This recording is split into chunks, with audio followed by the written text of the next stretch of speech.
Here today is my friend Robbie Cobbs, whom I met while he was working at the American International School of Lagos in Nigeria. Robbie is originally from San Diego, and San Diego being one of my favorite cities all time. He's been an educator for 20 years. 10 of those years have been spent overseas, and is the founder of the nonprofit Tech My School. He's also an aspiring ed tech author, and I know, Robbie, we're going to talk a little bit about the book that you've just recently scripted in terms of the manuscript. You have a master's in ed tech from San Francisco State University, a bachelor's from San Diego State University, and an absolute avid traveler with all that overseas work, 55 countries and counting. Robbie, welcome to the podcast. Thank you so much, Tom, for having me, and just really excited to be here. Yeah, it's great to have you here. Our last face-to-face conversation, of course, we were talking before, is January of 2020, so pre-pandemic. We were at the Lagos airport in Nigeria, waiting for those overnight flights at the Heineken bar at the airport. And that airport, listeners, is not a very great airport. It's a pretty rough airport, not a lot of amenities there. But there is this little jewel, the Heineken bar, post security, that you feel like you're transplanted into another space. So it's a diamond in the rough, that's for sure. So, but before we dig into, your story, which I find really compelling about how you ended up in Puerto Rico and all of the story behind the work that you've been doing now, let's tell the story of your career. Let's highlight for us maybe the professional journey. Where did you begin your career? Why did you decide to go overseas? And all of the different roles you fulfilled. And then ultimately, how did you end up in Puerto Rico? Great, thanks. I'll just jump right into it. And that Heineken bar, for those who've never been to Nigeria, you have to wait at the airport for 9 hours sometimes, or 7 hours, or 6 hours because of traffic. So that little, that Heineken bar is a gem. So anyways, so I started my career actually in Hawaii. That's where I went to my first years of uni. And I was working at a surf shop because that's the coolest thing you can do in Hawaii. And of course, I needed to make a little money, and I needed to make a little more money because it's expensive there. And I went to the school, try to get a job as a librarian or library assistant, basically get paid to study and do my homework. And that job was filled, but they had an opportunity to work in an inner city school in Honolulu called Royal Elementary. And at that school, I was asked to teach kids how to read. Now, at the time, I had no aspirations of being an educator. I was just kind of thinking, well, I want to be a good dad one day, Little League. I'll mess around with some kids. And very quickly, I learned this was the job for me. And so after, spending a year in Hawaii working with those kids, I transitioned back to San Diego because, of course, I was going to be, living and working only in San Diego. I wasn't going to go anywhere but stay in my little community, as one does. Yeah. However, in Hawaii, I had a roommate, and he was from Sweden, and he would tell me like, "Oh, Hawaii is so great, America's amazing," and I was like, "Listen, you got to come to the mainland. That's real America." And he was like, "Well, I'll come to California if you come to Sweden." In my mind, I was thinking, I had no plans on traveling or going outside of America. Why would I do that? And a little kind of dark secret about America is that very few Americans have passports. It's like something like 10%, and of that 10%, a very small percentage actually use them. So we're very Amerocentric in a lot of ways. And so, and I was 100% like that myself and my family and et cetera. Anyways, long story short, I went to Sweden. I loved it. We traveled, we did the backpack thing, and I was like hooked. Love traveling, love teaching. Well, unfortunately, in my mind, you can't combine the two, because why would someone in, Croatia want to learn about George Washington, right? They have their own George Washington to learn about.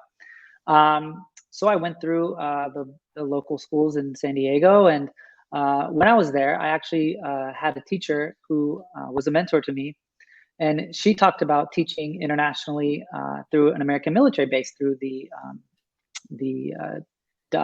DODS program, or Department of Defense, something like that. Anyways, that made sense to me. I was like, oh, a light turned on. Like, oh yes, there is this thing. You can be overseas and you can teach, American curriculum. So I applied for that process, got a job in Turkey, but I turned it down because I met another guy when I was traveling who said, hey, there's this thing called international schools. What is that? Another Pandora's box opened, and boom, I was off. another huge break for me, I guess you can call it a break, is that the '08 crash happened at that time. And during that time, there were no teaching jobs in Southern California. For whatever reason, the boomers, they didn't want to leave. They just stayed onto those positions. They were financially insecure. So there was no jobs. And so it was just a great opportunity for me to kind of jump overseas. And I landed in Kazakhstan, in a beautiful town called Almaty, right on the foothills of the Tian Shan Mountains, where I was teaching kindergarten. And it was just a fantastic introduction to international schools. I had wonderful kids. Every kid in my class was from a different, part of the world. And it was just, that picture of the rainbow and all the kids, standing underneath it with colors, holding hands. That's international teaching. You have all these great kids from all these different schools, and it was just wonderful. So I started that journey in Kazakhstan. The company I worked for was QSI, Quality Schools International, and they encouraged teachers to kind of bounce around within their system. And long story short, I ended up in Qatar and did the Middle East there. Then we had to do, we were going to have some kids. I made a wife. We were going to do kids. And we decided to have the kids back in the States.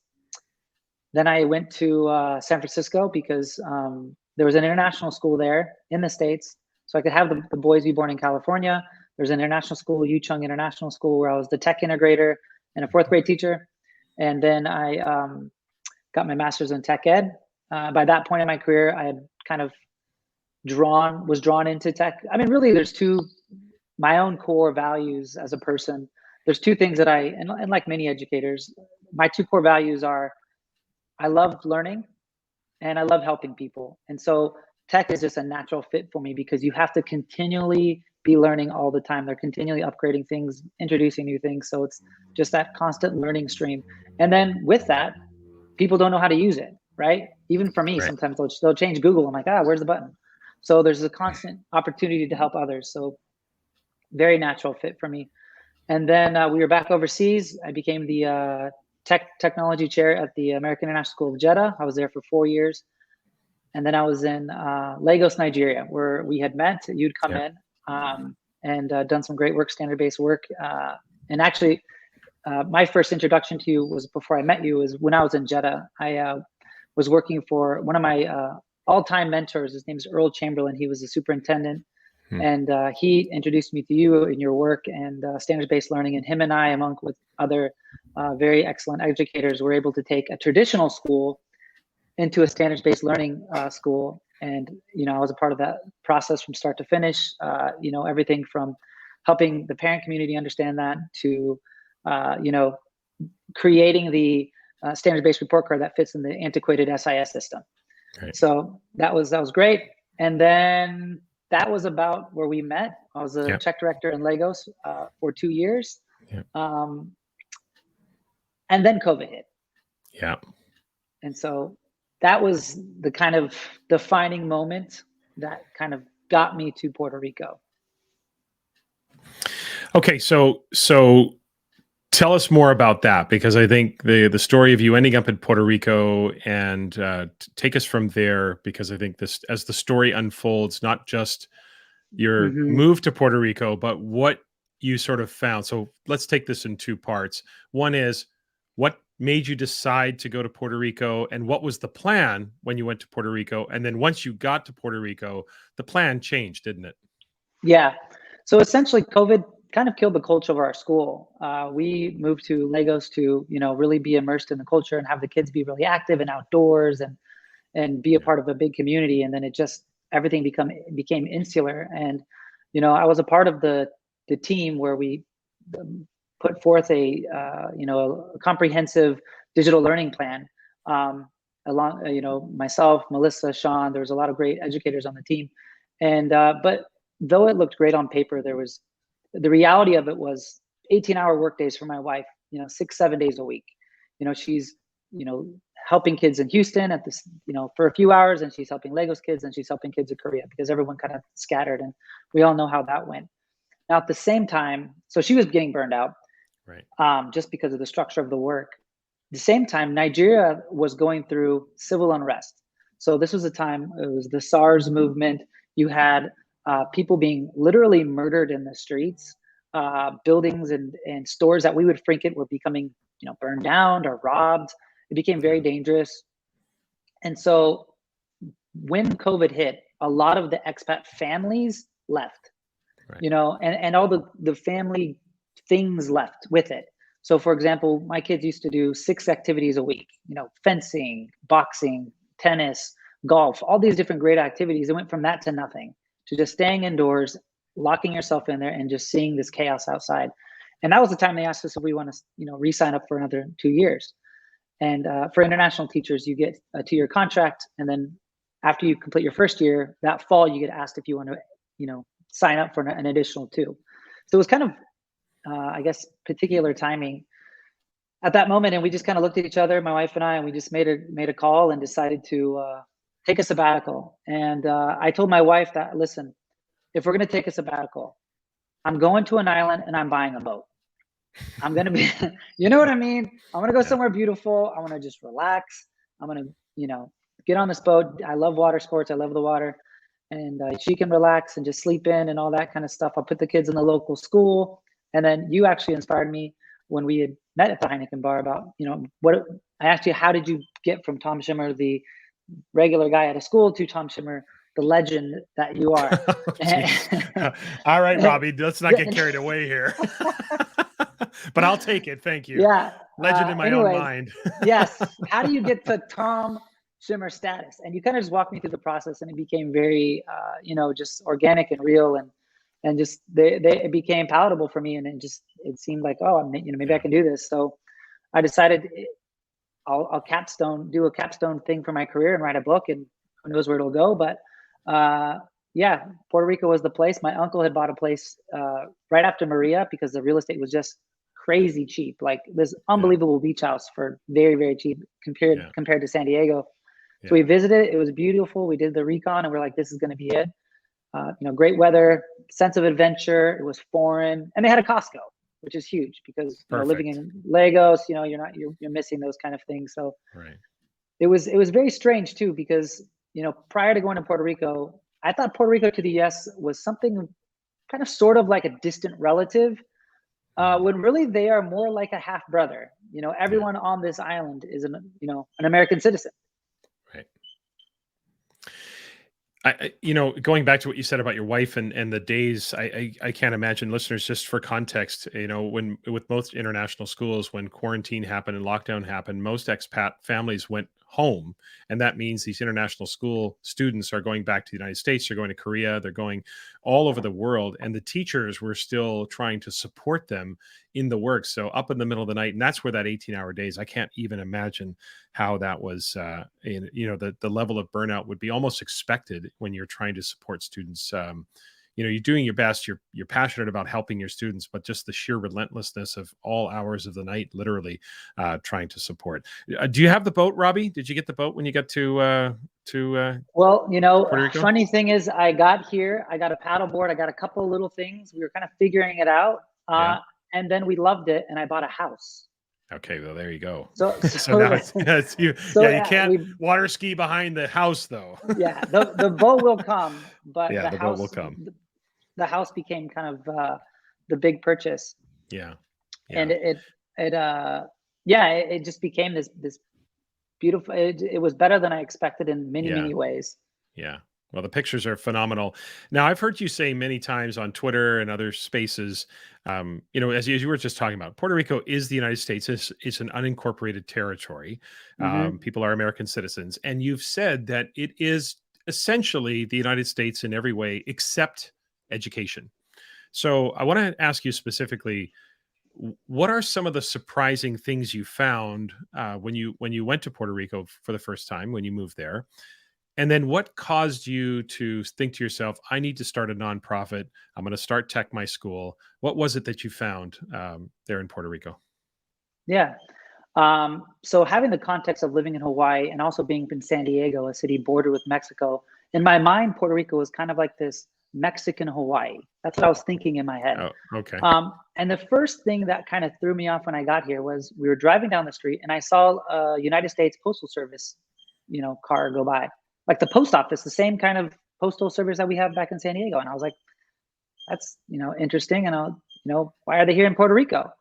And then, the next day we went up to the national park. There's a beautiful, my house is right on the base of the El Yunque National Forest. It's one of the largest rainforests in North America. And we went to up to the base of that, and we went into the park. Beautiful park. Everything's well manicured, and it's, put on by the National Park Service. And I was like, what's going on here? It's National Park Service. It's NPS. Like, I'm a big national parks guy. Every year I go to different national parks around America, and I was like, this is crazy. I didn't realize this. And so when I did the slightest bit of research, I was like, oh wow, this is America. Like, it's been a part of America since like 1898 or whatever. I mean, they were officially part of America before Arizona was even, a legal state. Right. Everyone can get U.S. passports. Any American can migrate between any state. So you can go from Puerto Rico to Texas, or Texas, Puerto Rico, the same way I would go from San Diego to Arizona or something like that. So there's just so many things that are similar. They've got Costco, they've got Walgreens, they've got all these different, Burlington, my wife's favorite store, all these, yeah, right. And they have a lot of the roads. I mean, some roads are, but some roads are really good as well. So you're just looking at the place like, okay, this is America, this is it. And there's so many federal things in place. You're like, great. Then I started putting my kids in the school. So I started looking for, we like it here, we're going to stay here. Let's put our kids in a school here. And that's when the shock factor happened, because, I had just came from Africa. And so I'm used to seeing pretty grim schools. I mean, not the school I was at, but we had, reached out to some, sister schools, and we donated some tech to some different schools and stuff. So I'm used to seeing that. So I was really shocked to kind of see these schools in such of a state.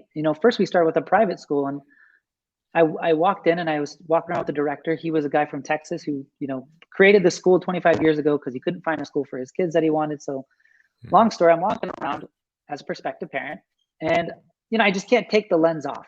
I can't take the tech director lens off. I can't take the teacher lens off. So I'm just asking questions. I'm looking, I'm assessing. I'm like, hey, I noticed you guys don't have this, or what do you guys use for this? And da da da da da. And he started telling me about, like, we can't really afford it because of these financial constraints, because of these things that are happening in politics or with laws or whatever. And so that was kind of a shock to me, because I'm like, why is this happening?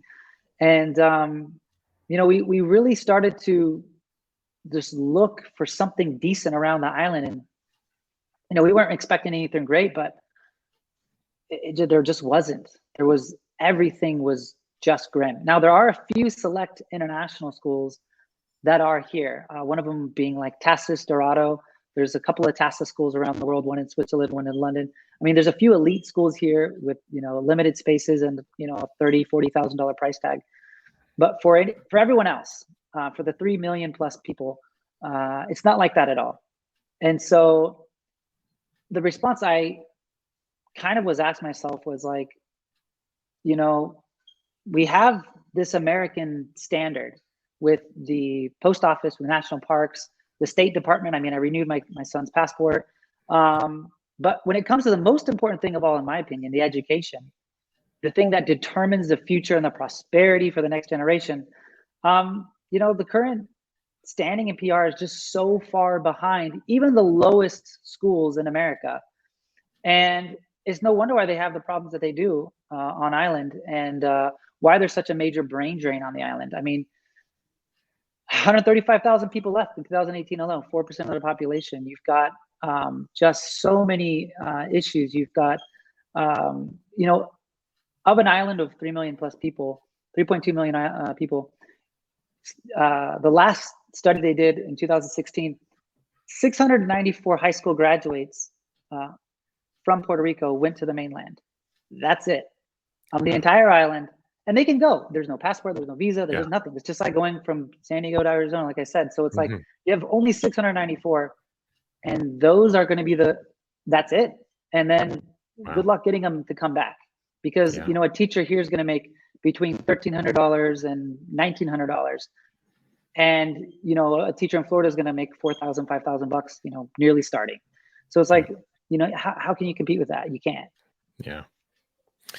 So tell us about Tech My School. Got it. What So you saw was a call to yeah, so action, right? Tech My School. You're yeah, writing a book. exactly. Sorry. What? Tell us all Yeah, about that. It's okay. yeah. So I saw the what was happening around me, and like a doctor or a firefighter, who goes on vacation, and let's say the firefighter sees the hotel he's staying at, the house is on fire. Right. They're not just going to let the place burn down. The same thing with policemen, doctors, teachers. We're just not going to let people die or just be left behind. It's like an immediate call to action. How could I let fellow Americans have a future that is led by a system that is below even the lowest standards in the states, in the mainland part of the states? And so because of that, I was like, I got to do something to help. And I thought at first, I'll just go into the schools. I'll just volunteer as much as I can. I'll work with the directors, et cetera, et cetera. However, there's a reason why there's a lot of expats who come to Puerto Rico. They come for this thing called Act 60. So what Act 60 is essentially you come to Puerto Rico. Let's say I'm a very wealthy person or relatively wealthy, and I've got stocks and I've got properties and I'm making capital gains and I have a business or whatever in the mainland part of the States. I can come here, become a bona fide resident under Act 60. I'm paying 0% capital gains. Hello, Peter Schiff. Or 4% income tax. So I can either be in the States and pay 40%, or I can come here and pay nothing. And so they're bona fide residents. They're taking advantage of it. There's controversy with that because, some of the locals are like, they're pricing us out and da-da-da-da-da. However, part of the agreement, though, is they have to donate $10,000 to a nonprofit every single year. That's just part of the deal. And so I was just thinking, okay, I'm part of the expat community here. They have to donate to something. And a lot of people, they don't care. They're just like, feed the cats or kill the iguanas or clean the beach up. Right. Some of them are even self-serving. They just have a nonprofit to throw themselves parties. But really, I think if I could talk to these, fellow Americans to help other Americans, hey, you have to donate this 10,000, donate to here. I'm going to buy this tech and I'm going to, give it to these schools, and not just give it to them, but really walk them through the process. Right. Go through the fine-tooth comb, really do a needs assessment, do a gap analysis of the school on every facet, and then build that relationship with the schools, and then kind of go from there. You know what I mean? Yeah. So I want to ask you about that because I'm thinking about the infrastructure. If schools are not as advanced as they might be in the United States and Canada, et cetera, I would guess that the infrastructure itself to support the tech would be a little bit limited. Or is that something that you're also trying to address through your nonprofit? Yeah. So really with the nonprofit, there's three things that we are focusing on. One is improving, educational systems. The second is building capacity of teachers, and the third and the most important is the empowerment of students. Yeah. And so on the island, there are some issues. One of them being like electricity. Sometimes electricity goes out. Sometimes it's poor infrastructure. Sometimes something can get knocked over. Sometimes, it just happens. Yeah. Water and electric can be an issue, right. But that's not all the time. Now, for me right now, I have really great internet. I'm at, I bought the 300 megabyte download package. So I think internet really isn't the problem, and that's really all you need. Okay. Really, it's just getting them the devices. I mean, if you're a teacher and you're making $1,400 a month and you're still trying to shop at Costco, imagine having to buy yourself a laptop to work on. Right. That's going to be really tough. And I think with any school, going into that school, it's going to be tough because there's, sometimes there's some egos, sometimes there's just a way of doing things, a culture, a history, and they, directors and principals, they want to do things their way and they have their plans and everyone's fighting for time. I know how that goes. But I think it's just a much easier sell to say, hey, I've got these donors who've given me some money. I've noticed that you guys don't have any iPads for your students or for your teachers. Would you like me to raise some money and donate them to your school? And then I'll teach you how to use them effectively. I'm not just going to dump them on you. And then I can help you support them on the back end. I think that's a much easier sell than saying like, hey, I noticed your report cards are absolutely ridiculous. You're handing out a 94% to my 7-year-old in science class with no comment or standard mention.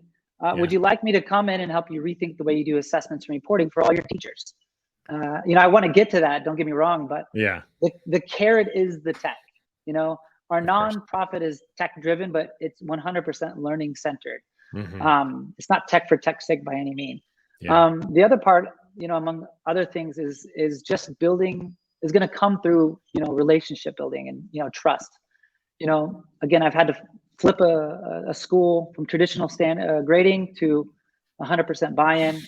Designing the report cards that fit in the SAS and all that. So I've done that before, Yeah. but I'm going to try to sneak my way into schools and have kind of lasting change through this tech. That's kind of the carrot. Yeah, I love that. I love the idea of teaching them, because I think one of the things we've noticed, especially in sort of for me, the last 15 years or so, is there's a lot of tech out there and there's a lot of money that gets thrown to tech, but it's the productive use of the technology that I think is the critical part. I love what you said too. How did you phrase that? Tech driven, but learning centered. That idea. Absolutely. I love that focus, because it really does, because there is that piece, right, where you can have the technology, but if you don't know how to use it, and if teachers don't know how to create those opportunities for students, then the tech is kind of useless, right? It's not just about Absolutely. consuming. It's not just about Netflix and email. We have to find ways. So how are some of the ways that, what are some of the entry points maybe, for folks? What are some ways that you've tried to, especially in Puerto Rico with the teachers, if you've introduced them to technology, how have you tried to coach them on effective use of that tech? Yeah. So, really, this kind of goes into my book. Talking about the difference between what is tech ed and what is ed tech. Knowing Okay, the tell difference us about the between. difference. Yeah, tell us the difference. It's fairly. You hear these. You see these hashtags all over the place, tech ed or ed tech or whatever. And sometimes you think they're synonymous or they're the same thing. They're not. Mhm. They're related, but they're not. So with tech ed, you're talking about technology standards. What are students doing? What are the skills that they're learning? What is appropriate for those students? That would be like your ISTE standards. There's not a lot of national curriculums and such that kind of break those skills down. That's your tech ed. And Yeah. then your ed tech is, how does technology impact my instruction? Why am I choosing this piece of technology? And how does it affect the teaching and learning part of that? And so there's a number of authors out there who've come up with catchy models and visuals to help people. I'm sure you've heard of SAMR before. Yeah. Substitute, augmentation, modification, redefinition. There's the TPAC. There's Bloom's digital taxonomy. There's T3. If you know Sonny Magana. So either way, you start kind of with that basic understanding of why are you doing what you're doing? Because if you say the statement, well, the kids love it. It's engaging. It's great engagement. And it's like, well, you know what else is great engagement? Cartoons. Yeah. Cartoons are fantastic engagement. That doesn't mean, you know what I mean? It's got to be something that's, you have to be targeted. And another part of it just is having a proper scope and sequence of tech skills. So, and this kind of talks into the book, but essentially you have this layer of, we went from, there's a computer class and then there's regular class where we do the learning, but then there's this computer thing. And then it became one-to-one because technology, the price of everything went down and everyone could afford it. And so now every teacher is a tech teacher. And so administrators are kind of like, okay, you guys teach the tech. Good luck. You know what I mean? And so you have these teachers who have to teach their curriculum. They're stopped for time. There's training that needs to go with it. It's continually and ongoing, changing, etc. But they're the tech teachers now because they got rid of the ICT teachers or the computer science teachers. And so you're just stuck with these. If the teacher was receptive to technology, your kids got tech. If they weren't, you're doing stuff that you did in 1985. Yeah. You know what I mean? I do. And it leads me to ask you maybe more of an overarching question or sort of a question about our profession, because it's something I've been thinking about a lot recently. And I've said this before on the podcast. I wonder if we're getting to the point now where there's certain aspects of tech that is non-negotiable. Like there comes a point where in the 21st century, 2022, as a teacher, if you are not at least well-versed in some aspects of technology, you're almost bordering on, I don't want to be hyperbolic about this, but you're almost bordering on malpractice, because there's a difference between, there are some things that are negotiable, some things that are non-negotiable. What for you is the non-negotiable aspects of tech? I just feel like at some point we've run out of time where the excuse, oh, I'm not very tech savvy. Oh, I'm not a tech person. I don't really get tech. To me, that right now, I think the time has expired on that excuse or that assertion. And I think as teachers, there is a minimal level of competency that's expected with tech. Would you agree with that? And if so, what are those non-negotiable aspects of technology from your perspective? Yes, I mean, being the tech guy, what is tech cake? What is tech cake, and what is tech frosting? Essentially, fair enough. The cake for me is schools ensuring that we have a set of technology skills, tech ed, and standards that are that they not only adhere to but are actively assessing both formatively and summatively.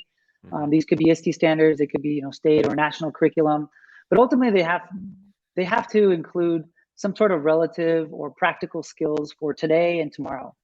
Not 1978. Right. I'm talking about digital creation, digital commerce, citizenship, collaboration, knowledge construction, computational thinking, etc. I guess the school doesn't necessarily have to.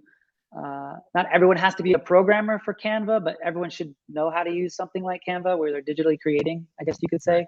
But they should at least know the basics of how to, how computers think and work. And if you wanted to, you could at least dabble into it. Think about the jobs of today and, what we're being taught in the 80s and 90s. Right. We just can't repeat that. We can't prepare people for the 80s and 90s. There are jobs now that didn't exist then. App developer, influencer, whatever you want to call it. There's also a lot of jobs. There's going to be more jobs that will exist in the future, for our kids that currently haven't even been thought up yet.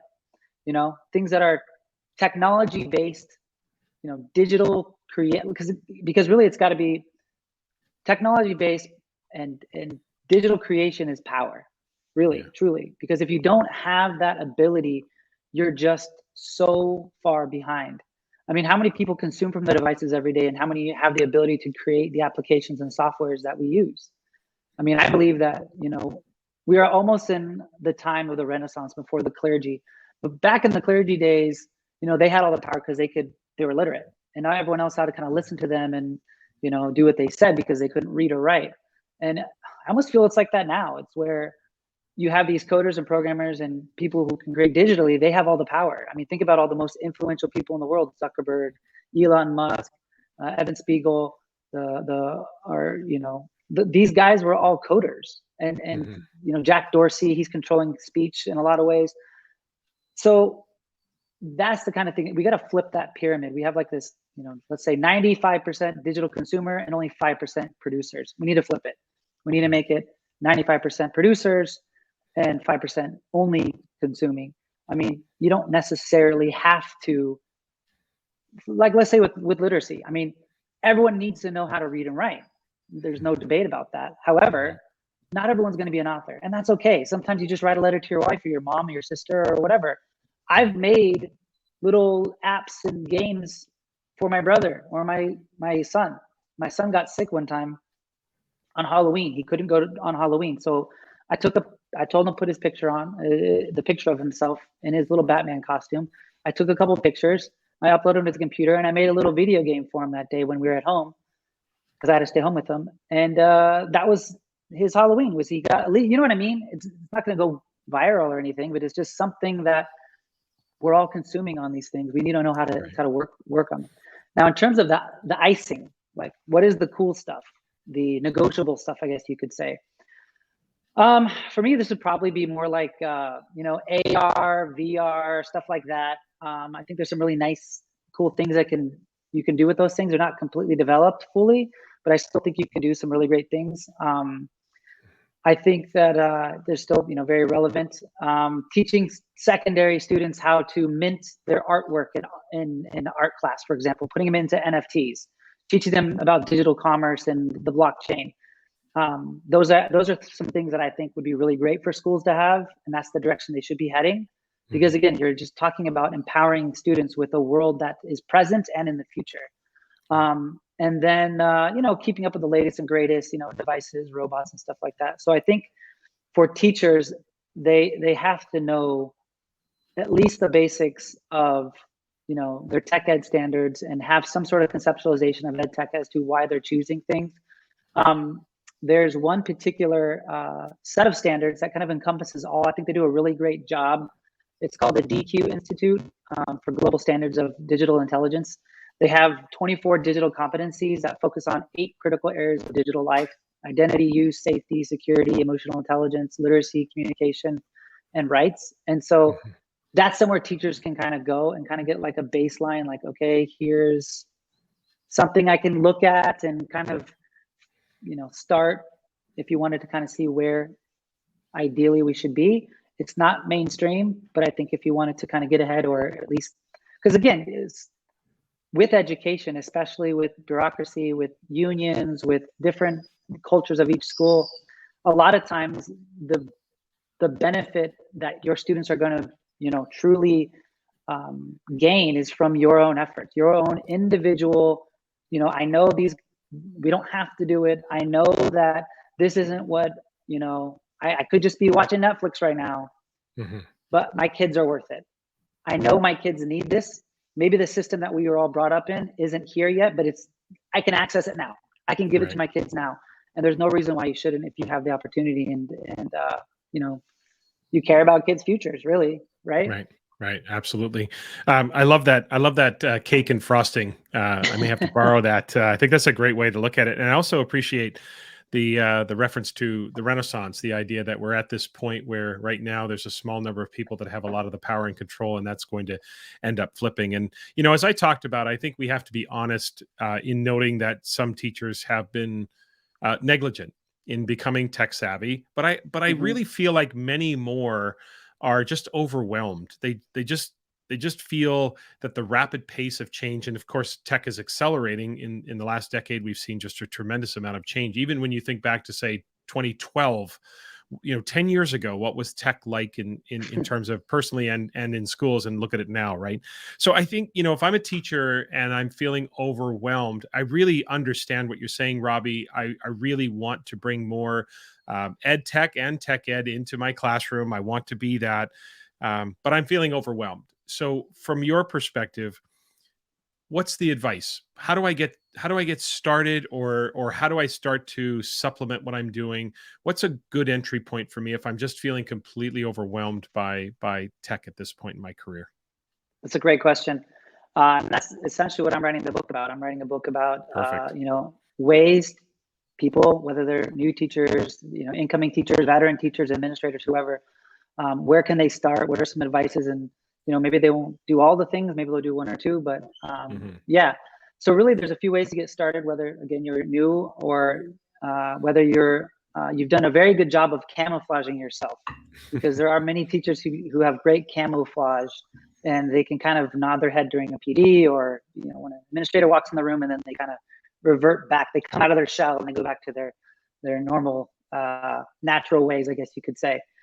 So here's a couple of, common things that you could do, easy things, low-hanging fruit. The first thing you want to do, I know this is going to sound cliche or, basic, but just kind of know what your school vision, mission, and the systems that support that at your school. Think your learning management system. Does your school have a learning management system? Do you have a student information system? How are you communicating with your students and your parents? Is it Google Classroom? Get really good at that. Really know the primary system that really drives forward your mission and vision of your school. The next thing, again, something that I think you know a little bit about, is know your standards. Yeah. You got to know your standards, both the primary standards and your tech standards. Now, your school may or may not have tech standards.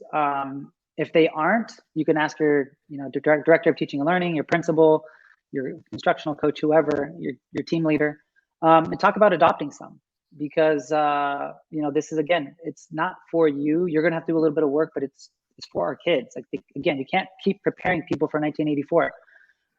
We have the ISTE standards, ISTE.org. That's a very basic, low-hanging fruit place to start. I think they do a fine job.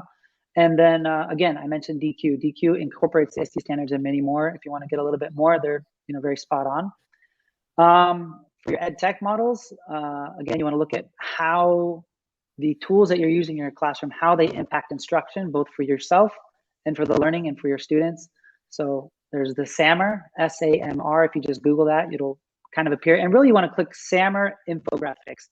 And there's a lot of great infographics that you can kind of showcase. One really famous one or common one that I share with others is about this guy. It's like a stick figure on the shore. The stick figure on the shore is no tech. And then it says substitution, the S. And that would be like someone using a snorkel set.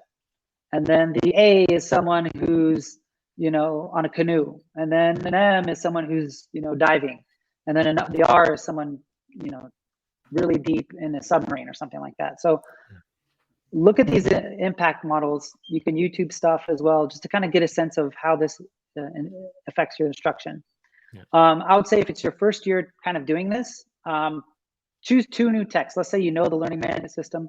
Choose 2 types of tech that you really want to try to master and that are kind of supported by the school. They could be, Nearpod or Pear Deck or, Padlet, just name your tech, but one that you think that fits in the SAMR model for you, fits in the ESD standards, it's empowering kids.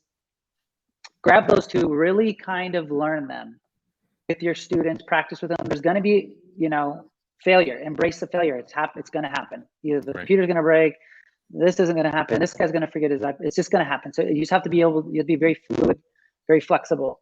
And then every year, just add 2 more. And then pretty soon, by your 3rd or 4th year, you're using 8, 10 tools that you're mastered at. And they're not coming out with, there's a lot of tools coming, there's 5 million apps coming out, plus a year, but there's only a few that are like really, really good that are going to be, kind of universally used in school. And so if the top 10, I mean, you're going to be in great shape. And then another thing is you want to find mentors. Find mentors on campus. You want to lean on them to support you. Again, it could be a co-teacher, it could be a tech integrator if your school has it. If it doesn't exist, create a PLN, personalized learning network. You could do it for yourself on Twitter, Facebook, Discord. Just really lean into learning and, ask questions. And then finally, the key word is, facilitate. You need to facilitate, allow your students to learn, get out of their ways. Don't not teach something because you weren't taught it and you don't know how to do it. Because some things are just being made right now. So how could you have possibly learned this in college? You couldn't have. You know what I mean? You have to Google Tilt Brush on VR. Buy the headset, get the Google Tilt Brush, and let the kids go. Learn with them. It's okay. So being a facilitator is the new role for teacher. You are not the center of the universe anymore.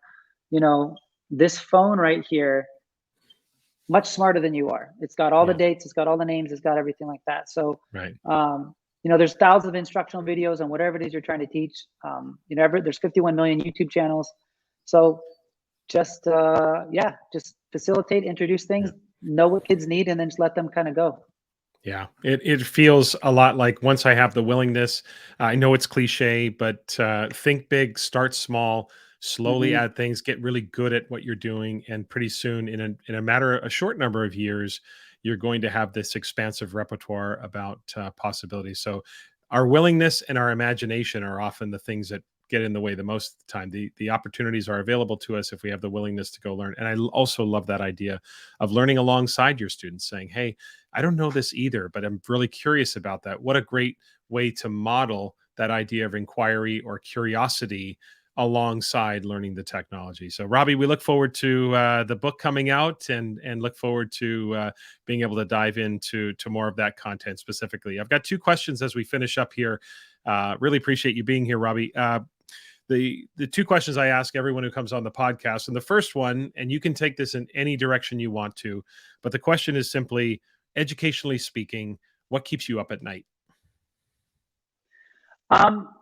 Really for me, I think the thought that I've kind of alluded to it, but the thought that we are producing generations of stagnated, underdeveloped kids who, will never reach their fullest potential simply because we are forever stuck in an antiquated model. The idea that we're producing hundreds of thousands of children for a world that basically no longer exists. You know what I mean? There's just such a gap between the haves and the have-nots when it comes to instructional content in regards to 21st century skills. You have entire countries who have adopted national curriculums dedicated towards relevant tech skills, and they're best preparing those students for the future jobs or jobs that don't currently exist. While concurrently you have entire countries and truly a majority that are preparing students for 1981. I mean, Puerto Rico in particular is I'm in the classroom and I see teachers they walk into the classroom, they spend 8 minutes writing a bunch of text on the board, and then the kids spend the next 25 minutes copying what the teacher just Copying it wrote. down. It's insane. So yeah, just showing them how to use Google Slides is like very prodigious. Yeah, so instruction that's chock full of dictation, rote memorization, tests, packets graded with percentages and extra credit points. All done in a nice kind of siloed industrial model. How can those kids who graduate from those kinds of institutions, not keep up? But how can they compete at all with these people who've had this 21st century education? They just can't. And so it's nearly ensured poverty, lack of prosperity, and subjugation and this is subjugating, entire swaths of populations and people. So we just can't compete against computers. We lost. The war's over. We just need to work in partnership with them, build within them, knowing how to truly work within them. And I think AI is going to be a huge thing moving forward in the future. So learning with machines is going to be paramount. And that's what keeps me up at night. Just knowing the fact that the learning is there. It's very obtainable. Yeah. All a teacher has to do is say, hey, here's some cool stuff that you need. I don't really know it, but here's the videos, and just let me get out of your way and let you guys learn with you. And just having the confidence in themselves to do that and being vulnerable. I think that's just so important for those teachers who do, thank you. Yeah. Closing that gap for sure, and not having the gap widen between, as you say, the haves and have-nots. Last question is about success, personal success, professional success. Again, take it in any direction you want to. The question is simply, if a random person stopped you on the street and asked you, what is your definition of success? How would you answer them? Well, in teaching, we don't like to recreate the wheel. So I won't recreate the wheel with this answer, because this is something that I think a lot of people have thought deeply about. And I agree with many of this answer. I agree with this particular response, and I think the American forefathers, kind of said it best when they said the pursuit of happiness. Yeah, that's the definition of success. If someone is actively pursuing their best life to, ensure the success of their future, if they can truly push forward and do so in a way that they're pursuing or chasing this dream, I think that's success. And some of these ingredients of success include having time, obviously having good health, money or means to do this, love and support from family or other loved ones, and ultimately some sort of passion project, something that you believe in, and hopefully something that gives you a sense of contribution and giving to others. Another word that I would associate with success is freedom. Having the freedom to accomplish whatever goals that are in line with this pursuit of happiness. Yeah. Robby, fantastic. Happiness is, and the best part about what you said there in terms of pursuing our best lives is each one of us gets to define what our best life is, and therefore what makes you happy and what makes you successful may not be the same for me, may not be the same for someone else. If we all pursue that sort of personal happiness, which leaves us feeling fulfilled and content in our lives as we try to, as you say, live our best lives. Listeners, you definitely can follow Robby on Twitter. The handle is @CobbsClass, all lowercase. Instagram, follow @TechMySchool. TechMySchool also has a Facebook page. LinkedIn, you'll find, just search Robert Cobbs on LinkedIn. And of course, the website is www.techmyschool.org. I'll have links to all of those handles and websites in the show notes for you to follow Robby. Robby, great seeing you again. Very envious of the fact that you're living in paradise. But thanks for doing this, man. I really appreciate it. Thank you, Tom. And for anyone who listens, who cares about education, cares about Puerto Rico, or just your fellow Americans, the education system here does need help. So again, head over to the techmyschool.org website and just take a look, check us out. We're looking for partners, sister schools. It doesn't have to necessarily be a monetary donation. It could just be, hey, here's some kids we can connect you with. They can learn some Spanish and maybe do a week without walls trip or something like that. So definitely looking for partners. And Tom, thank you so much for having me. This has been an absolute pleasure. Great. Thanks, Robby.